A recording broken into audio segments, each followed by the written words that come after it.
Very good morning to all of you, my dear students of class 7 ABC. I hope that you all will be very fine, healthy also at your residence, and will be studying a lot. You should keep your study, please don't give it up, okay? And a lot of responsibilities upon your shoulders also, because as the school will reopen, then everything will be in a very fast, will be solved in a very fast way. Ah, everybody will teach you a little bit swift way. So okay, it's all right. So what I want to say that where I was yesterday, we were discussing about Sultan Mahmud Ghaznavi also, है ना? That with him a famous person came. Then from Urayu to Tanjore. Did you finish it? Name Sultan Mahmud Ghaznavi.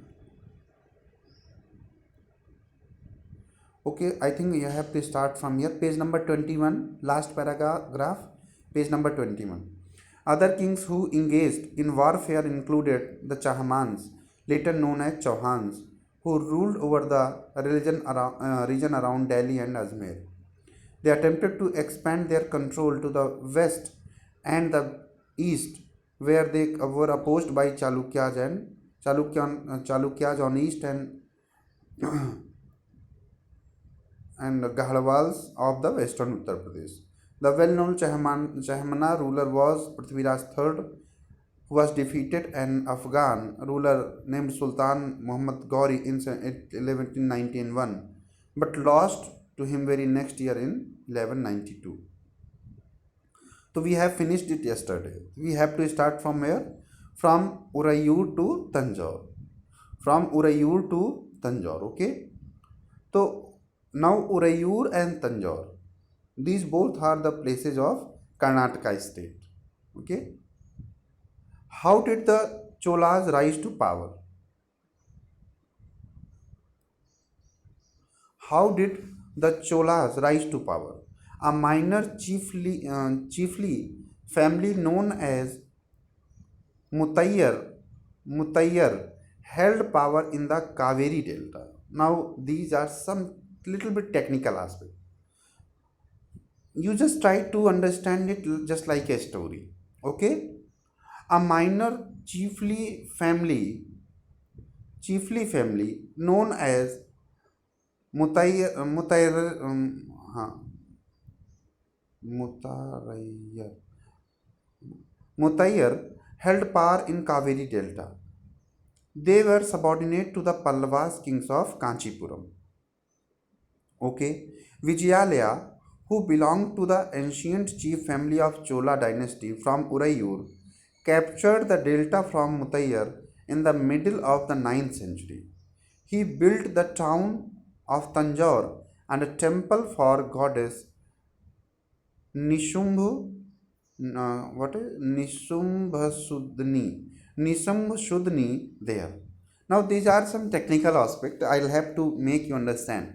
See, earlier in very ancient time, in the very first and second century, there used to be, there used to be one dynasty named Chola. Okay, after that, or in third fourth century, the Chola dynasty got, eradicated and they banished away from the society. But some of their successors, sorry, this dynasty, although it was thrown out of the political power, but out of, what should I say, thrown out of political importance, but the dynasty came on living. And will you believe that in the 9th century, when a famous Chola ruler named Vijayalaya, he rose up and he defeated, he took all the power of that contemporary Mutayyar dynasty. Mutayyar dynasty were a dynasty that Mutayyar dynasty was a dynasty that was subordinate of Satavahanas rulers. Okay, and they used to rule over in Kaveri Delta. So this Vijayalaya people captured Kaveri Delta by defeating them. So he captured Kaveri Delta, and he established a famous capital there named Tanjore. Okay, Tanjore is in South India. So he established a very famous, place named Tanjore, and a temple of Nishumbh Shudni goddess,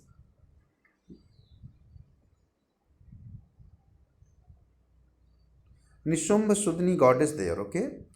So who now the question, some question comes. Chol Emperor Vijayalaya defeated Mudaya dynasty people, and he captured Kaveri Delta. In that delta, he made a famous temple of Nishumbhashudni goddess, and he made a famous city. He constructed a famous city over there named Tanjore. The successor of Vijayalaya's conquered neighboring and neighboring regions, and the kingdom grew up in size and power. The Pandyan and the Pallavas territories to the south and north were made part of the kingdom. Now, the upcoming leaders, the further emperors of Chola dynasty, they conquered everyone. They conquered, I mean, all the kingdoms and of neighboring kingdoms, sorry, like Pallava territory, and the Pandyan also, and north were made the part of kingdom. Rajendra first considered the most powerful Chola ruler. Underline this one. Rajendra first, that is considered the most powerful Chola ruler, became king in 1985 and expanded control over the most of these areas. He also recognized the administration of the empire. Okay, Raj Raja's son Rajendra first continued. Oh, sorry. First, we will study about Raj first. Sorry. Then Raja first, considered the most powerful Chola ruler, became king in 1985 and expanded control over most of these areas. He also recognized the administration of the empire. Rajendra's son Rajendra first continued his politics and even raided the Ganga Valley. Okay, so Raj first tried to expand its boundaries in all over the areas of South India, and he was very much successful in that regard also. Later on, after his death, his son named Rajendra Pratham, he tried to expand the power, and he tried to interfere in Ganga Valley. Yesterday we studied little bit about triplet struggle. We studied na triplet struggle. So in that triplet struggle, Rajendra first took part from Rashtrakuta dynasty. Okay, Rajendra first was a famous ruler who took part in that triplet struggle. Okay, administration of the empire. Raja's son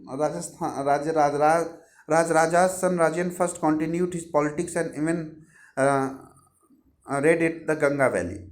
Sri Lanka and the countries of Southeast Asia developing a navy for these expedition. Okay, and later on, these Cholas emperors tried to conquer Sri Lanka also. They conquer the northern part of Sri Lanka. Will you believe that these people, I mean, uh, campaigned against Sri Lanka? Then splendid temples and bronze sculptures. Now this is a time period of bronze culture, sculpture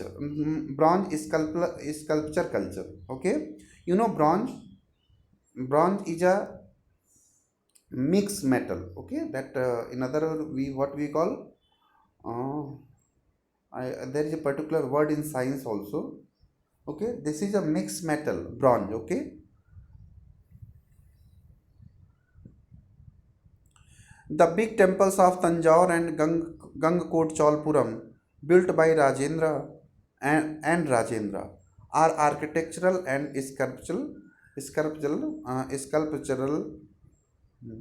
architectural and sculptural marvels. Okay, the huge temples that are made by Rajendra Pratham and Rajendra Doti and Rajaraja first also. Rajaraja first, then Rajendra, and these temples were very huge and grand in size, and a beautiful sculpture the sign of an sculpture, you will get it. Okay, so such a kind of huge temples that you are looking on your screen, these are made by Rajendra Pratham and Rajaraja Pratham in the capital, like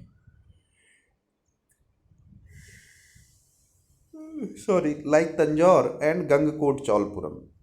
Okay, Gangakot Cholpuram. Cholas temples often became the nuclei of settlements which grew around them. These were centers of craft production. Temples were usually center for craft production. Temples were empowered with land by rulers as well as by others. Temples were empowered with lands, okay, with rulers as well as others. Some rich people used to give some land to the temple and its, trust, and in the same way, the emperors used to award a huge part of land to the temple and its trust for the betterment of the temple.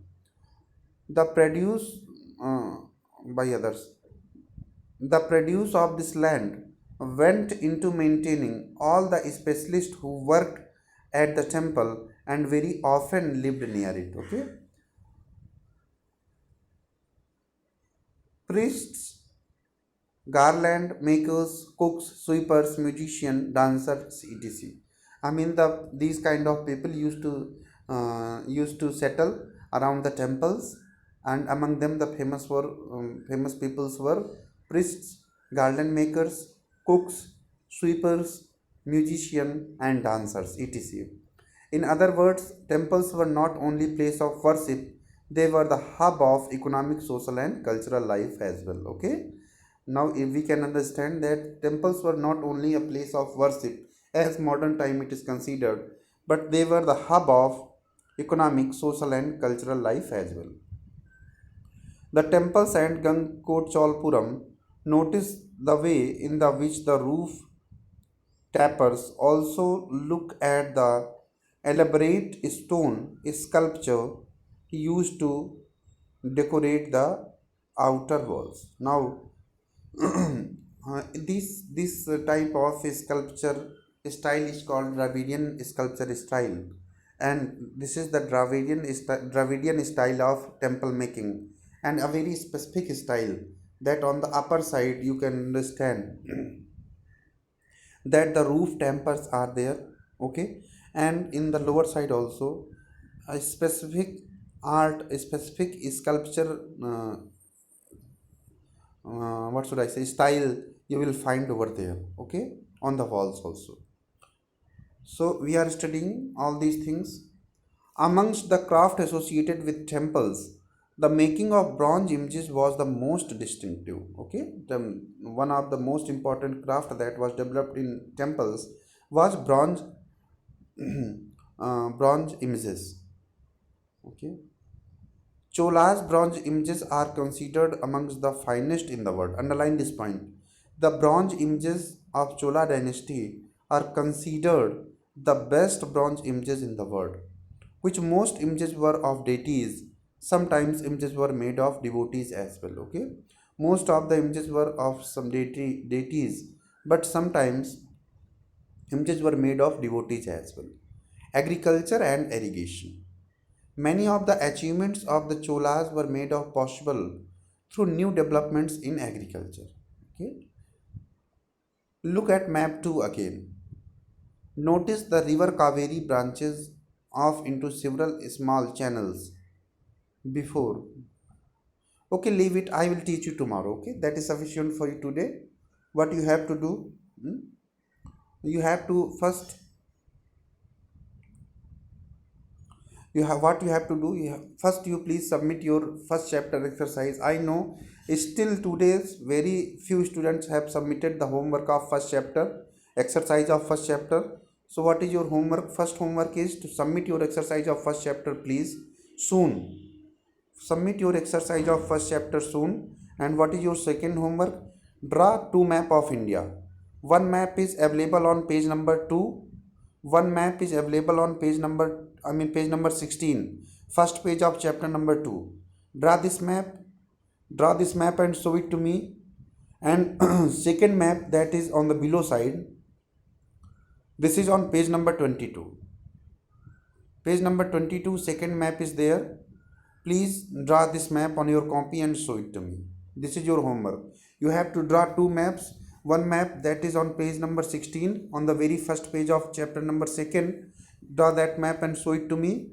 And on page number 22, another map has been given. Draw this map on your classwork copy and show it to me. Okay? And apart from that, who have not submitted their homework, they are requested to give it to me. Okay? So give it to me ultimately. Thank you for joining me. We'll meet in next